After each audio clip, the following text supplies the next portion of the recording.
Chào anh chị, thì tôi lại tiếp tục nói tới vấn đề gọi là chủ nghĩa duy tâm và chủ nghĩa duy vật.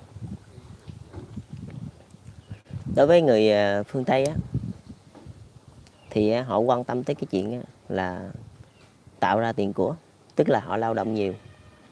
Còn đối với người phương Đông á, là họ quan tâm tới cái chuyện gọi là tu nhân tích đức. Và người ta còn có một cái câu để răn dạy con cháu á, nghĩa là không ai giàu ba họ mà không ai khó ba đời. Nghĩa là làm cái gì làm thì nó cũng phải gọi là tu nhân tích đức, nghĩa là thiện tâm, là nó ăn vô cái trường phái đạo Phật. Còn người phương Tây á, họ không phải là không tu nhân tích đức, nói vậy thì nó cũng không phải, nhưng mà họ quan tâm về cái cuộc sống thực tại hơn, nghĩa là họ phấn đấu cho cái cuộc sống thực tại, cho mỗi cuộc đời của mỗi con người. Nghĩa là như tôi thì tôi phấn đấu cho tôi thôi, rồi tới con cái tôi á, thì nó sẽ được thừa hưởng một ít gì đó. Và họ có hẳn một cái, người phương Tây á, là họ có hẳn những cái tài khoản tiết kiệm riêng cho con, là họ có hẳn những cái tài khoản tiết kiệm riêng cho con cái mình để cho nó tự phấn đấu. Còn người phương Đông thì không có, ít khi mà có những cái đó. Thì có Nhật Bản với Hàn Quốc thì hiện tại họ đã bị phương Tây quá, tức là họ đã du nhập rồi. Còn nhiều lắm, Việt Nam, Lào, Campuchia, Myanmar đồ, Trung Quốc, Ấn Độ rồi này kia cũng đâu có. Tức là họ không có những cái khoản đó. Nghĩa là con cái sẽ được thừa hưởng tài sản của bố mẹ khi mà được chia, chứ họ không phải họ rạch rồi cái chuyện đó để cho con cái họ phấn đấu. Thì bữa kỳ trước tôi đã nói với các anh chị rồi đó, người phương Đông thì họ bao bọc con cái họ, còn người phương Tây thì họ cho con cái họ tự do phấn đấu và họ theo phía sau để họ đỡ. Là hai cái trường phái khác nhau, nó cũng ăn vô trong cái chỗ di vật và di tâm. Người phương Đông thì họ tin là tu nhân tích đức rồi một mai là có thể gọi là thành công. Còn người phương Tây thì họ tin vào cái sự lao động miệt mài. Tức là họ còn có một cái câu rất là hay, người phương Tây là họ nói tài năng chỉ có 1% thôi, và 99% còn lại đó là sự lao động cần cù. Là họ đề cao cái sự lao động sáng tạo, chứ không có đề cao cái vụ mà bấm tay chơi bùa. Còn người phương Đông là họ đề cao cái chuyện đó. Người phương Đông là họ đề cao cái sự bấm tay chơi bùa, và thường hay gặp khó khăn là họ hay đi coi tay, coi bói để mà họ giải nạn, giải hạn. Hoặc là Tết thì họ còn đi cúng sao. Cái đó là văn hóa nha các anh chị, cái đó mình không thể nào thay đổi được. Nhưng mà là mình chỉ cái phần nào là mình chọn lọc ra những cái hay của đôi bên để mà mình du nhập lại. Tức là nếu mình muốn xã hội mình phát triển, xã hội mình tân thời thì mình nên du nhập. Còn nếu mà mình muốn cứ như vậy hoài thì mình khỏi cần du nhập cũng được. Ở đây là tôi chỉ nói vấn đề trung lập thôi, chứ tôi không nói với như người phương Tây đi, họ chết thì họ chôn bằng phẳng, họ không cần xây mã. Còn người phương Đông thì đa phần là xây mã. Còn người Lào, người Campuchia đó, người Campuchia đó là họ có chôn đâu, họ chết thiêu, mà họ chết là họ đem thiêu đó, rồi họ gãy xuống sông là cái như sông đó, là cát bụi chảy về với cát bụi là xong. Nó khác nhau hoàn toàn. Cái này là cái văn hóa thôi, mình nói để mà mình hiểu. Và sau cái video clip này rồi là các anh chị sẽ biết các anh chị du nhập cái gì và cái gì không nên du nhập. Nghĩa là mình vẫn giữ lại cái nguồn gốc của mình, và những cái khác mình nên du nhập những cái hay của người ta. Ví như mình mở đa dạng quá ra đi, thì nãy tôi nói với các anh chị rồi đó, nó sẽ đẻ ra những cái mô hình mới. Tức là mình tôn trọng cái sự gọi là lao động sáng tạo như người phương Tây, nhưng mà mình lại giữ lại cái chủ nghĩa duy tâm của người phương Đông của mình. Còn người phương Tây thì cũng nên du nhập một chút ít chủ nghĩa duy tâm, nhưng mà vốn dĩ là họ đã du nhập từ rất lâu rồi. Họ du nhập rồi, nhưng có để họ không nói cho mình biết thôi, chứ thực chất họ đã du nhập rồi. Cái gì mà hay là họ du nhập vậy chứ. Chính vì như vậy xã hội họ mới luôn tân thời, xã hội của họ mới luôn phát triển. Chứ tôi không tin rằng một cái xã hội không du nhập của ai hết trơn mà làm sao có thể gọi là phát triển. Tại vì mỗi một người, mỗi một cái xã hội chỉ có một cái hay, thì anh du nhập nhiều kiểu khác nhau về cái xã hội của anh mới gọi là hay, mới gọi là tân thời, mới gọi là phát triển. Mà anh không chịu du nhập của ai hết trơn thì làm sao phát triển được. Anh bế quan tỏ cản như ông Minh Mạng là chỉ có nước mà lụi tàn luôn, chứ đâu có phát triển gì được. Rồi tôi lại tiếp tục nói tới vấn đề duy tâm và duy vật. Người phương Tây thì lại tiếp tục là tin vào cái chuyện lao động sáng tạo. Còn người phương Đông thì họ tin vào tướng số. Nghĩa là cái người mà làm được cái chuyện đó là phải cái tướng mạng, phải làm sao này kia. Bởi vì nãy tôi nói với các anh chị đó là những người mà con cháu, mặc dù là bây giờ là thời dân chủ, nhưng mà họ vẫn tin rằng á, cái đức tin của họ vẫn tin rằng là những người con cháu của những dòng dõi giống như thủ tướng hoặc là chủ tịch nước thì sau này sẽ có cơ may làm được thủ tướng và chủ tịch nước. Đó, họ vẫn luôn tin điều đó. Cái đó tôi không nói sai, cái đó chỉ là một phần thôi, cái đó chỉ là một mặt thôi, chứ cái đó không thể nào mà là cả thả xã hội được. Phải còn một mặt nữa, đó là một mặt di vật, đó là lao động sáng tạo thì nó mới đủ, chứ một mặt không có đủ. Một mặt là xã hội không thể nào phát triển được. Ví như vào cái thời đó, những người có gốc đi, họ tài giỏi họ lên, giống như tôi bây giờ đi, thì cái đó là cái chuyện hy hữu rồi, mình không nói. Còn vào một cái triều đại, một cái thời đại nào đó, thì những người có gốc họ không có tài giỏi đi, họ không lên được gần sao? Rồi những người bình thường đó họ tài giỏi thì như thế nào? Đó. cái đó cái đó nó rất là quan trọng nha các anh chị. Bởi vì lúc nào mình cũng luôn tạo điều kiện, luôn mở cửa cho đôi bên để phát triển, thì như vậy xã hội của mình nó sẽ luôn tân thời. Đó. Cái vấn đề duy tâm duy vật này á, nó là một cái chuyện gọi là mình cũng không biết nó khái niệm ra như thế nào cho nó phù hợp. Mà mình nói trắng ra thì người phương Tây thì họ trọng cái ngày sinh, còn người phương Đông mình thì trọng cái ngày chết. Ý chết làm đám giỗ đám ma cho hoành tráng vậy đó. Còn người phương Tây đâu có, họ cũng có làm đám giỗ nhưng mà nó nhỏ xíu. Họ trọng cái ngày sinh, họ kỷ niệm cái ngày sinh đó là lớn. Người phương Tây thì họ trọng cái lúc còn sống, còn người phương Đông mình thì lại quan tâm cái lúc khi mà chết đi rồi như thế nào, con cháu như thế nào. Người phương Tây họ không quan tâm điều đó, họ chỉ làm hết sức mình khi mà cái lúc họ còn sống thôi, còn sau khi mà họ chết rồi cái như trở về các bụi là xong. Còn vấn đề mà người phương Đông của mình đó, thì hiếm khi mà gọi là tin tưởng với nhau, phải không? Khi trong cái chuyện làm ăn mà nó gắn tới tiền bạc nha các anh chị, là hiếm khi mà là gọi là tin tưởng với nhau. Giống như bây giờ đây tôi đầu tư cho một cái người nào đó nghèo khổ đi, thì là hiếm khi lắm, hiếm lắm. Việt Nam tôi hầu như là chưa có thấy cái tình huống nào mà như vậy, ít lắm. Tức là ngoài cái tình huống của tôi ra, tôi chưa thấy tình huống thứ hai. Là cái tình huống của tôi, một người hai bàn tay trắng mà được người ta đầu tư cái 100 tỷ đó, là ngoài cái chuyện đó ra tôi chưa thấy chuyện thứ hai, cái người thứ hai. Còn bên phương Tây người ta cái chuyện đó là hiển nhiên, cái chuyện đó là bình thường, cái chuyện đó là khởi nghiệp sáng tạo là chuyện bình thường. Còn bên phương Đông mình thì ít lắm, thậm chí Trung Quốc luôn, Ấn Độ luôn, thì làm gì có mấy chuyện đó. Là họ không có tin tưởng nhau, họ không có tin tưởng. Thậm chí luôn họ bên phương Tây, bên phương Đông mình còn có những cái câu nói gọi là rất là buồn cười luôn, ta gọi là hùng hập là đập lò. Nghĩa là hai người hùng hập làm ăn với nhau là sớm muộn gì cũng có đánh lộn. Đó, cái câu đó là cái câu người ta chuyện lại nha, chứ tôi không có tự chế ra đâu à. Người ta chuyện lại, đời này qua đời kia rồi tới cái tay tôi là nó là như vậy đó. Tức là họ không tin tưởng nhau để mà hợp tác, để mà đi lên. Còn người phương Tây thì ngược lại, họ tin tưởng nhau và họ còn có một cái câu rất là hay, tức là kẻ thù của kẻ thù ta là bạn ta. Ví như bây giờ đi, tôi đi, với Mỹ đi, với Philippines đi, thì tôi giả sử thôi nha, cái này không phải thiệt đâu nha, tôi giả dụ thôi. Tôi đi quánh lộn với Philippines đi, Mỹ cũng quánh lộn với Philippines đi, tôi với Mỹ là bạn, vậy đó.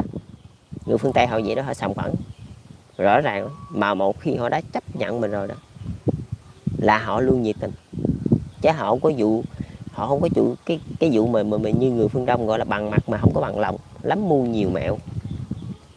Nhưng mà người phương Đông thì họ thích dùng cái mưu kế, còn người phương Tây thì họ lại thích dùng gọi là khoa học hành vi, rồi khoa học neuron thần kinh gì đó. Như mấy cái gì mà ông Watt NLP ông dạy đó, đi tìm lẽ sống và cuộc đời, đi tìm lại lẽ sống và đam mê đó. Cái neuron thần kinh đó, họ tất cả họ đưa ra khoa học hết để mà họ nghiên cứu.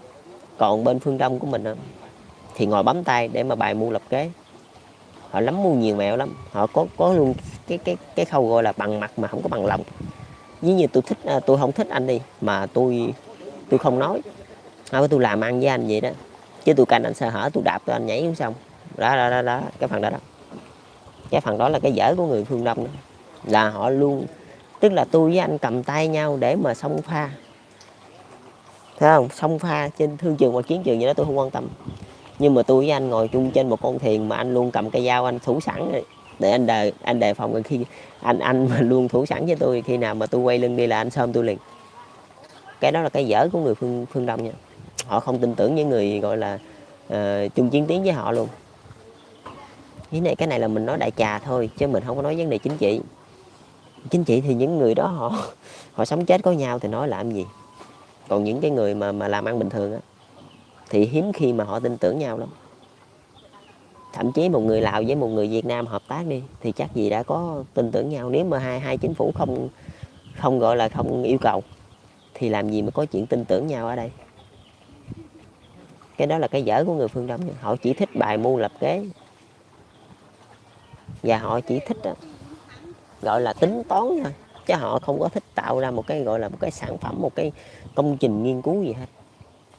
Đã bao nhiêu đời nay rồi như vậy, từ hồi thời Lão Tử, Trang Tử, Khổng Tử đó là họ chỉ thích là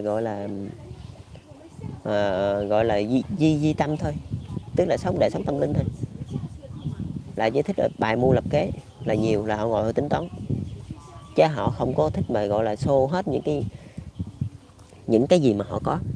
Chứ không phải như tôi khác với người phương Đông nha các anh chị, những cái gì tôi biết tôi sẽ nói ra ở đây, còn đối với người phương Đông họ sẽ không bao giờ nói hết cho các anh chị nghe, họ chỉ nói với các anh chị 70% thôi, còn 30% họ chết đem theo, sống đeo bụng chết mang theo. Cái đó là hiển nhiên, người phương Đông là như vậy, tôi dám chắc với các anh chị điều đó, nếu không tin các anh chị có thể đi kiểm tra. Họ chỉ nói với các anh chị 30% thôi, còn 70 họ chỉ nói với các anh chị 70% thôi, còn 30% là họ sống đeo bụng chết mang theo. Còn người phương Tây phải không, một cái công trình nghiên cứu phải không, là họ sẽ giết sạch sành xanh ra đó như ông Các Mác vậy đó, ông giết hết ra đó, rồi ai muốn nghiên cứu kiểu nào thì nghiên cứu đó. Tức là sao, tức là người ta tin tưởng cái điều đó. Với thứ hai nữa là ở bên phương Tây á, là họ niêm yết cái lực bản quyền đó, họ luôn bảo hộ cho những người lao động sáng tạo, tức là họ bảo hộ được những cái bản quyền tác giả của người ta lao động sáng tạo cực khổ người ta mới có được, chứ đâu phải tự nhiên trên trời mà rớt xuống. Họ bảo hộ cái chuyện đó, còn bên phương Đông không có đâu. Đó, bên Việt Nam làm gì mà có cái chuyện đó, bên Trung Quốc làm gì có cái chuyện bảo hộ bản quyền không có cái chuyện đó đâu. Chính vì như vậy mà người ta lại có một cái lực nữa. Ví như đi một ông thầy bùa đi, ông dạy lại cho đệ tử của ông này, ông chỉ dạy 70% thôi, còn 30% là ông sống để bụng chết mang theo. Cái đó là cái lực ích kỷ của người phương Đông, cái lực di tâm đó, là họ không tin tưởng ai hết, thấy không, họ dạy. Còn nhiều khi có nhiều cái trường phái nó gọi là nó cay nghiệt nữa, là tức là tôi dạy cho các anh chị đi là tôi bắt các anh chị uống thuốc, thấy không, nếu mà các anh chị phản lại tôi phải không, thuốc sẽ nó có tác dụng là các anh chị sẽ chết giống vậy đó. Như là họ không tin tưởng ai hết giống vậy đó. Người phương Đông đó là họ ích kỷ hơn người phương Tây nhiều. Còn người phương Tây họ có những công trình gọi là vĩ đại, tức là từ cái chỗ những cái công trình đó, như ông Các Mác ông cống hiến đi cái công trình đó đi, tôi mới thấy ông làm chưa có thành công, tôi mới nhảy vô tôi cống hiến thêm cái công trình thứ hai để mà tôi làm cho xong luôn cái phần việc mà ổng còn bỏ dang dở đó, phải không, tức là nó luôn kích thích xã hội tiến lên. Còn bên phương Đông này á, họ lại không show hết ra được, rồi đâm ra những người đi sau họ đâu có biết cái gì đâu với lại họ lại bắt chước, tức là anh làm thầy tôi mà anh không dạy cho tôi hết, tôi lại sao tôi nhận đệ tử đó, tôi lại làm thầy người khác, tôi lại dạy, tôi cũng đâu dạy hết. Đó cái phần đó làm giữa phương Đông và phương Tây khác nhau nha, nó khác nhau ngay trong cái chỗ đó. Tức là xã hội phương Đông họ ì ạch, họ luôn giấu giếm lại những cái gì mà căn cơ lại, còn phương Tây họ show ra hết, nghĩa là bây giờ tôi biết được 10 điều tôi nói hết 10 điều, mai mốt ai biết được nữa thì chỉnh tiếp, vậy thôi. Còn bên phương Đông không có đâu, bên phương Đông tôi biết 10 điều nói 7 điều hả, vậy đó. Cái này là thực tế nha, cái này không phải là bịa ra đâu cái này thực tế tôi sống ở đây tôi biết mà, thực tế đó. Đó là lý do tại sao Xã hội phương Tây là từ đời này sẽ có những người cống hiến, rồi đời kế tiếp lại có những người cống hiến, thậm chí người ta làm không công luôn, người ta không quan tâm vấn đề bản quyền, người ta không quan tâm gì hết đó. Còn bên phương Đông mình không có cái chuyện đó đâu nha. Bên phương Đông mình đó là phải đòi hỏi tới chuyện lợi ích, mà dính cái gì mà tới tiền bạc một cái đi là nó chia bè xẻ cánh liền, hai người làm ăn luôn. Mà nhiều khi mới thấy làm ăn ngon lành vậy phải không, đang lời ngon lành vậy đó, mà lỗ chừng 2 bữa thôi là muốn quýnh lộn rồi đó, nói thiệt. Cái đó là thực tế thôi. Chuyện làm ăn mà suôn sẻ phải không thì không sao, nhưng mà khi khó khăn một chút đi là cũng chưa biết đâu, là có sao có chăng liền đó chứ phải chơi đâu. Người phương Đông rồi, cái này là cái dở của người phương Đông nha, mà tôi nói ra để cho các anh chị rút kinh nghiệm, để làm sao mà cái xã hội phương Đông có thể tân thời, có thể chạy về phía trước như xã hội phương Tây. Nhưng mà mình không giống phương Tây được. Tại vì sao? Tại vì mình là người phương Đông, mình chỉ du nhập cái gì hay của người ta thôi. Cái gì hay của người ta mình du nhập thôi, chứ mình đâu có thể nào mình xóa cái gốc mình. Nói thì được rồi đó, giống như ông Các Mác vậy đó, đánh đổ tư bản, nói thì được, nhưng mà có đánh được không? Đâu đánh được, đâu đánh được hết đâu. Thế giới còn chằng dần đó, thế giới tư bản còn gần gần đó mà làm gì đánh. Nếu như bây giờ tôi kêu các anh chị xóa luôn cái gốc phương Đông, các anh chị nói thì được rồi đó, mà làm được không? Làm không được. Chỉ có một cách duy nhất là các anh chị mở cho nó đa dạng quá, nghĩa là có những người như tôi, họ sẽ cống hiến 100%, họ không giấu giếm gì hết, rồi nó mới làm trào lưu cho thiên hạ mới chạy theo. Tức là những người có nghề nghiệp đó, những người mà có cái gì đó hay ho đó, người ta sẽ show ra cho thiên hạ người ta biết, để mà xã hội nó sẽ vận động từ cái chỗ đó. Tức là tôi nghe ông này nói tôi tức quá, ông nói như vậy là chưa chính xác, phải không? Tới thời của tôi là tôi sẽ sửa lại thế này thế kia vậy đó, thì nó mới phát triển được. Chứ bây giờ mình biết mình giấu mẹ, mình có nói cho ai biết đâu, mà mình giấu mất tiêu rồi xong rồi đó, giấu rồi có ai biết gì nữa đâu nói chuyện. Xã hội không phát triển là ngay chăng cái chỗ đó đó, ngay chăng cái chỗ mình giấu giếm, ngay chăng cái chỗ cái sự ích kỷ của người phương Đông. Họ chưa bao giờ show ra, mà thậm chí họ show ra họ cũng show không hết nữa, mà thậm chí họ chưa bao giờ có ý nghĩ đi gọi là quốc tế. Hồi ngày xưa tôi có cái chương trình Vietnamese for Education, không, nhưng mà chính phủ đâu có cho tôi ra quốc tế. Rồi cuối cùng sao tôi lại viết cái gọi là Theory of the New Socialism đó, là bắt đầu quốc tế. Là lúc này nè, tại thời điểm này luôn này, chính phủ mới chấp nhận cho tôi đi ra quốc tế. Tức là tại sao? Tại vì chính phủ vẫn là một người phương Đông, vẫn mang cái sự ích kỷ đó. Hồi ngày xưa tôi đi Vietnamese for Education đó, là không cho ra quốc tế nha. Tại vì Việt Nam chưa có ai làm chuyện đó, chưa có từng có một người nào làm chuyện đó. Tôi là người đầu tiên đó. Hồi đó là 2016. Còn bây giờ là tới 2018 rồi, là tôi bắt đầu viết một cái cuốn mới. Cái dự án này là dự án thứ hai, dự án xã hội thứ hai của tôi. Đó là Theory of the New Socialism đó, là cái dự án thứ hai. Dự án thứ nhất là Vietnamese for Education, mà bị chính phủ chặn lại ngay chân biên giới đó, không cho qua, với một cái lý lẽ là phải cống hiến cho đất nước. Nhưng mà mình buồn cười ở cái chỗ rồi cuối cùng cũng cống hiến cho đất nước, rồi cuối cùng cũng đi nước ngoài. Đó, cái phần đó, cái dở của người phương Đông nằm ngay chân chỗ đó. Mà nếu tôi đi hồi 2016, các anh chị nghĩ tới bây giờ là tôi tiến tâm tôi lẫy lừng, tôi vẫn có thể làm nên một cái Theory of the New Socialism ở bên châu Âu. Tôi ngồi bển tôi làm luôn, vẫn được. Chứ tại sao không? Tại sao không được? Tôi ở đâu tôi làm chả được. Hồi đó tôi ở dưới Cờ Đỏ tôi làm được, ở dưới Cờ Đỏ Cần Thơ đó. Bây giờ tôi ra tới Ninh Bình tôi làm vẫn được, đâu ai cấm tôi đâu à.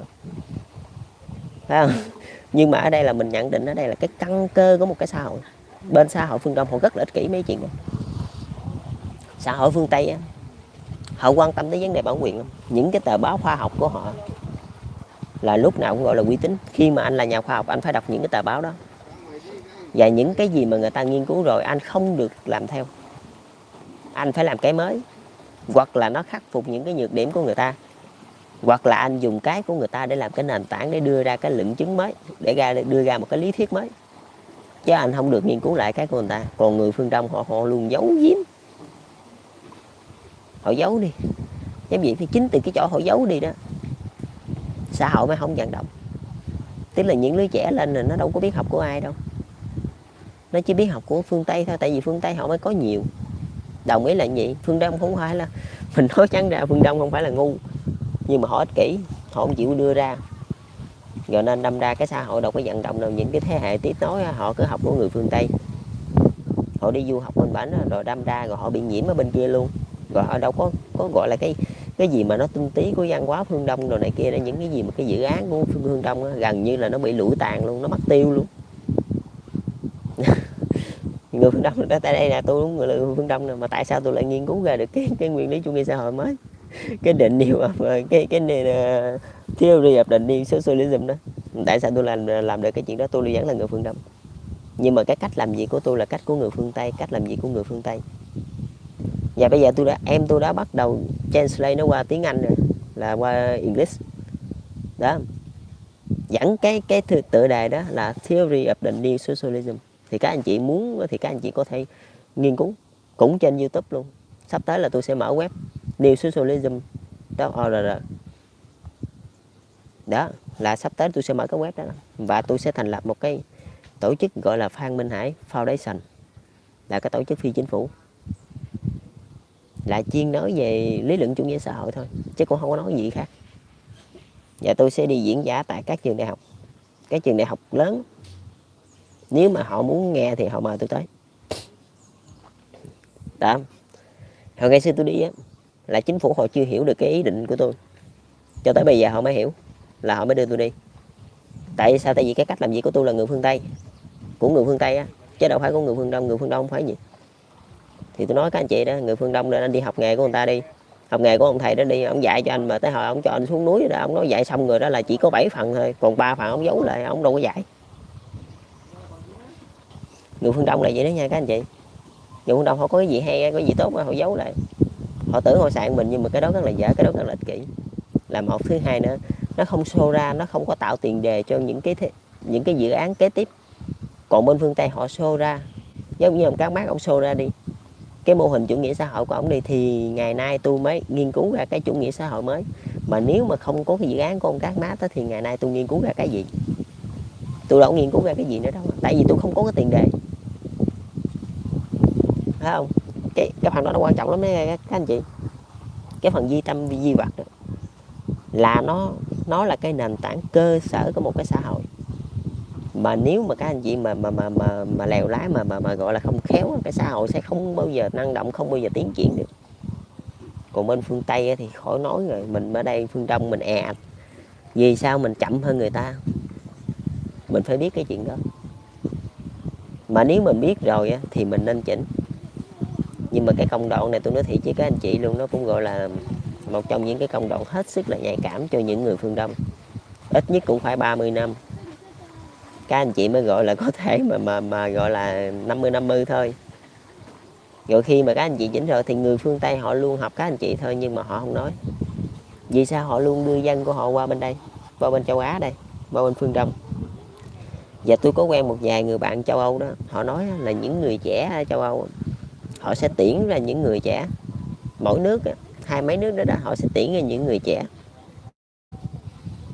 Họ đi bằng nhiều hình thức khác nhau, xe đạp, xe gắn máy, xe hơi, hoặc là xe khách, hoặc máy bay, đi đủ kiểu. Là họ tràn qua bên phương Đông để làm gì? Để học cái hay của người phương Đông. Rồi các anh chị làm gì? Các anh chị giấu được không? Người ta vô tới nhà các anh chị giấu đâu được. Mà các anh chị giấu là nó sẽ mất đi cái tiền đề cho cái thế hệ tiếp nối. Tại vì thế hệ tiếp nối nó phải đứng trên cái nền tảng sẵn có thì nó mới phát triển được. Chứ nếu không lẽ nó xây như bây giờ tôi đi, tôi không có cái cuốn chủ nghĩa xã hội của ông Karl Marx thì không lẽ tôi xây lại từ đầu, thì nó sẽ mất bao nhiêu lâu nữa? Tức là các anh chị, cái sự ích kỷ của người phương Đông nó sẽ vô tình nó xóa luôn đi cái nền tảng của thế hệ tiếp nối. Cái phần đó quan trọng lắm nha. Còn người phương Tây họ luôn đưa người qua bên đây để học hỏi. Họ thấy cái gì hay của các anh chị là họ đem về bển liền. Đó, họ năng động vậy đó. Chứ mình đừng có tưởng bên phương Tây họ khùng, họ không có khùng đâu. Họ khùng họ sao vào mình được, phải không? Thậm chí cái nguyên lý chủ nghĩa xã hội mới này luôn họ áp dụng rồi, phải không? Họ lẹ lắm, 30 giây là họ làm xong rồi. Còn bên mình, thậm chí tôi ở Việt Nam luôn, tôi nói cái cuốn này luôn, nhưng mà chắc gì Việt Nam đã làm kịp. Việt Nam làm chưa có được. Việt Nam chỉ làm được tương đối thôi. tầm 50-60% thôi, chứ làm sao làm hết được. Còn phương Tây họ làm luôn 100%. Đó, cái đó là cái dở của mình phải chấp nhận. Và mình biết mình dở chỗ đó là mình phải sửa. Thấy không? Di vật và di tâm rất là quan trọng nha. Phương Tây họ ngày xưa họ chỉ có di vật thôi. Một thời gian đó họ thả người đi qua phương Đông nữa. Họ đã du nhập luôn cái di tâm của người phương Đông rồi. Chỉ có duy nhất cái chuyện chơi bùa với chơi coi bói rồi này kia là không du nhập cái đó thôi. Chứ họ đã du nhập luôn cái trường phái của người phương Đông rồi. Các anh chị giấu, các chị tưởng các anh chị giấu được với họ, làm sao giấu được. Còn ngày hôm nay tôi nói ra đây là để cho các anh chị nói chung người phương Tây giỏi thì họ cũng không phải là giỏi nhất đâu, nhưng mà cái cách họ ứng biến, họ liên tục thay đổi, họ luôn du nhập những cái mới, những cái hay về đất nước họ. Những cái gì anh chị hay là họ đem về hết. Họ chôm chỉ, họ copy, họ sao chép bằng mọi hình thức, họ đem về nước của họ. Cái gì hay là đem về hết. Thì bởi vậy tại sao đó người ta mới phát triển. Còn mình bên đây mình cứ khư mình cứ ích kỷ ra đó, rồi nên mình đâu có phát triển bằng người ta được. Người ta sẵn sàng thay đổi, người ta sẵn sàng trả giá cho sự thay đổi để mà cho xã hội phát triển, xã hội đi lên. Còn Việt Nam không có làm được chuyện đó, Trung Quốc cũng không làm được luôn. Cái đó là cái dở của người phương Đông nha. Thậm chí người Nhật Bản luôn, họ đóng phim set, họ lại có những cái lễ hội gọi là họ có là những lễ hội bikini đó, người gọi là phim hoạt hình đó. Nhưng mà tôi lại buồn cười nhất là ở Nhật Bản luôn, họ làm cái gì làm họ cũng không thể nào bỏ qua được cái gốc gọi là phương Đông của họ. Họ gặp nhau họ quỳ lại ở đây, Nhật Bản với Hàn Quốc đó. Họ bước vô nhà nhau họ quỳ lại. Việt Nam không có cái chuyện đó nha các anh chị. Việt Nam với Trung Quốc không có đâu. Còn bên Hàn Quốc với Nhật Bản là họ gặp nhau họ quỳ lại đó. Ví như tôi lại nhà các anh chị chơi đi là tôi phải quỳ lại các anh chị đó. Rồi các anh chị quỳ lại là tôi. Các anh chị nghĩ là sao? Họ còn phong kiến tới cái cỡ đó đó mà các anh chị nghĩ sao mà đa văn hóa được. Không có cách nào chơi ngồi với đang che giấu lại thôi. Là người phương Đông họ đang che giấu lại cái chuyện đó thôi. Họ cũng là người Việt Nam thôi, họ không cách gì mà khác được. Còn tôi ở đây cái dòng máu của tôi nó nửa Tây nửa Việt rồi, nên đâm ra cái tư tưởng của tôi nó thoáng. Chứ làm gì mà có cái vụ một người Việt Nam mà có cái tư tưởng thoáng mà tới lại mà đọc ra hết trơn cho thiên hạ người ta nghe hết trơn, người còn cái gì nữa. Nhiều người còn hỏi tôi ai trả tiền bản quyền. Nhiều khi đó một cái lý tưởng tôi, một cái câu hỏi tôi nghe rất là buồn cười. Tại vì thế giới người ta đâu rảnh người ta ăn cắp cái của mình. Mà nếu người ta ăn cắp cái của mình rồi, mình nên tự hào về điều đó. Tại vì cái của mình nó rất là hữu dụng mà người ta không có tiền mua, người ta buộc phải ăn cắp. Phải không? Chứ còn cái của mình mà không ai ăn cắp, không ai đếm xỉa tới chân thì mình nói làm gì nữa. Mình show ra hết luôn cho người ta coi. Mà nếu mình như bây giờ đi, người ta dịch qua tiếng Trung Quốc hoặc dịch qua tiếng Mỹ, tiếng gì đó đi, chứng tỏ là cái của mình nó đã quá trời hữu dụng, cái mô hình của mình người ta mới dịch. Thì cho rằng là người ta ăn cắp đi thì sao? Phải không? Đâu có ăn nhậm gì đâu à. Nhưng mà của mình thì người ta đâu thể nào mà xóa được, ta đâu thể nào xóa cái gốc tích đó được. Nhưng mà mình nên tự hào về cái chuyện đã được người ta ăn cắp, người ta dùng. Chứ mình nghiên cứu rồi không ai xài, có nước mình dục xuống sông luôn. Đó là cái sự sỉ nhục đối với một nhà khoa học. Anh nghiên cứu mà không ai xài hết trơn thì còn hơn là đi chết đi là vừa, chứ còn sống chi nữa. Tức là cái tư tưởng của tôi nó khác với cái người phương Đông lắm. Mà nó cũng không giống với người phương Tây. Tức là trong tôi vẫn còn có tình nghĩa, vẫn còn có cái sự gọi là tin vào trời đất, tin vào duy tâm đó. Nhưng mà nó vẫn có một chút của người phương Tây nha. Nó là 50-50 rồi đó. Chứ nó không giống hẳn là người phương Đông, mà nó lại càng không giống hẳn người phương Tây. Hai bên đều có cái hay. Nhưng mà xét về phương Tây thì nó quá trời gọi là thẳng thắn. Người phương Đông cái này làm sao theo được. Nhưng mà phương Đông chỉ có thể chỉnh sửa chút đỉnh lại thôi là vừa. Ví như bây giờ phương Tây đi họ làm cái nghĩa địa bằng phẳng gì săn banh vậy đây, phương Đông làm sao làm được. Nhưng mà mình có thể chỉnh sửa những cái khác. Ví như cái đám giỗ mình làm nhỏ lại cho giống người phương Tây, mình làm sinh nhật đó, mấy cái phần đó.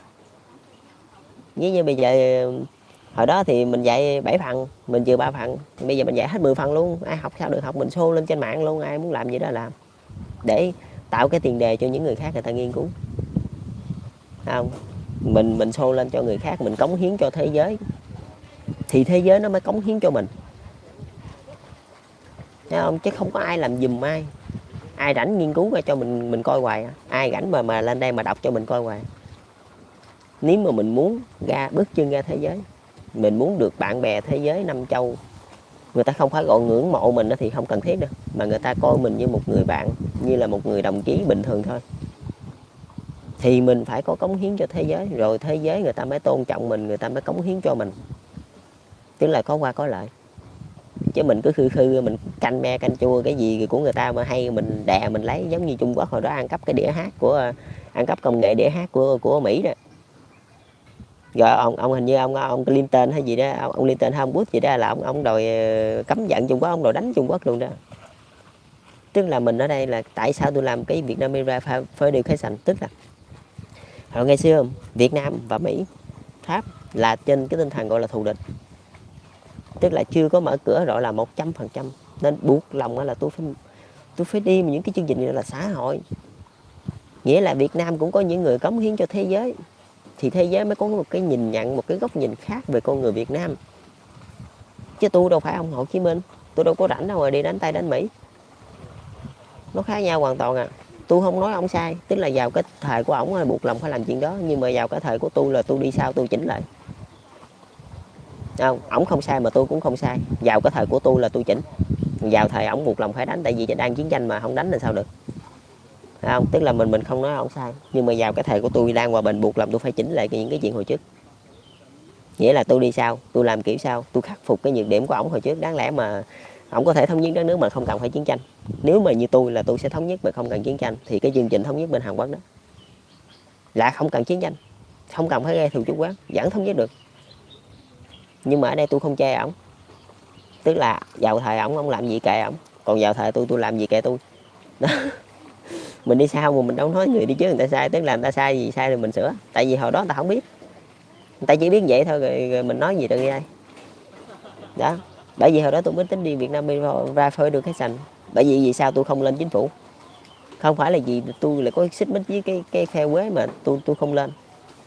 Một phần là cái đó cũng là một cái lý do, nhưng mà nó không phải là chủ yếu, mà chủ yếu của tôi là muốn bước ra nước ngoài để xây dựng một cái hình tượng mới của con người Việt Nam với bạn bè thế giới năm châu.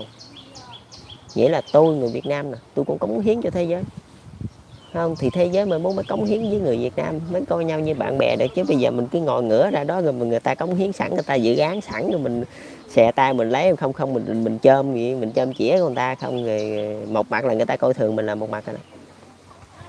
Rồi thứ hai nữa, ai chế mình, ta gặp cái mặt mình ta nói mày lại gần nó một hồi, mày có cái gì hay là nó ăn cắp của mày hết trơn, rồi xong rồi ai chế mình nữa. Mà để mà chỉnh cái chuyện đó là tôi phải nhào ra tôi làm cái chuyện này, là em tôi nó đang dịch ra tiếng Anh, là nó cũng ăn vô cái phần này đó. Tức là vừa di tâm vừa di vật, là ở tôi, con người của tôi nè, là vừa di tâm vừa di vật. Trong tôi vẫn có sự tin là mai rủi, vẫn có chuyện tu nhân tính đức, nhưng mà tôi không cần xây cái mã bự mà sau khi chết tôi không cần chuyện đó, tôi cũng không cần làm đám dỗ luôn. Không, tức là tôi bị nhiễm phương Tây, tức là tôi bị nhiễm một chút xíu của phương Tây, nó rõ ràng cái chuyện đó. Tức là tôi đi chùa tôi không đốt nhang, mà tôi lại dân bông, hoặc là tôi chỉ lại thôi là tôi đi ra, chứ tôi không đốt nhang. Tại vì sao? Tại vì có những người như tôi, rồi có những người đốt nhang, tôi đốt nhang tại nhiều lắm. Thế Việt Nam mà các anh chị đâu phải như nước Mỹ, nước Mỹ người ta đốt đèn cày, với Việt Nam đốt nhang không à. Mà nếu mà tôi mà không đi trường phái khác thì làm sao phát triển được. Tức là từ lúc mà tôi đi những cái trường phái khác rồi đó, nó sẽ nảy sinh ra những cái nghiên cứu khác, tại vì người ta thấy khác rồi người ta mới nghiên cứu, thì sao nó mới phát triển, nó mới vận động. Còn ngày hôm nay tôi cống hiến ở đây là để mà tôi xây dựng một cái hình tượng mới cho con người Việt Nam. Người Việt Nam bây giờ là không có rảnh đâu mà đi đánh Mỹ đánh Pháp, không. Một là đất nước hòa bình, mà cho dù không hòa bình tôi vẫn không đánh. Tại vì nếu mà tôi đánh Mỹ đánh Pháp thì được rồi đó, tôi có thể thắng nó, như ông Hồ đó, tôi có thể thắng được đó. Nếu như Mỹ Pháp xâm lược Việt Nam là tôi đánh, tôi có thể thắng được, tại vì tôi giỏi hơn ông Hồ chắc chắn luôn. Tôi có thể cầm quân đánh chặn được luôn, tôi cũng hơn ông Võ Nguyên Giáp nữa, là tôi diễn hai vai luôn, Võ Nguyên Giáp với ngồi với mình luôn đó. Nhưng mà thắng rồi sao?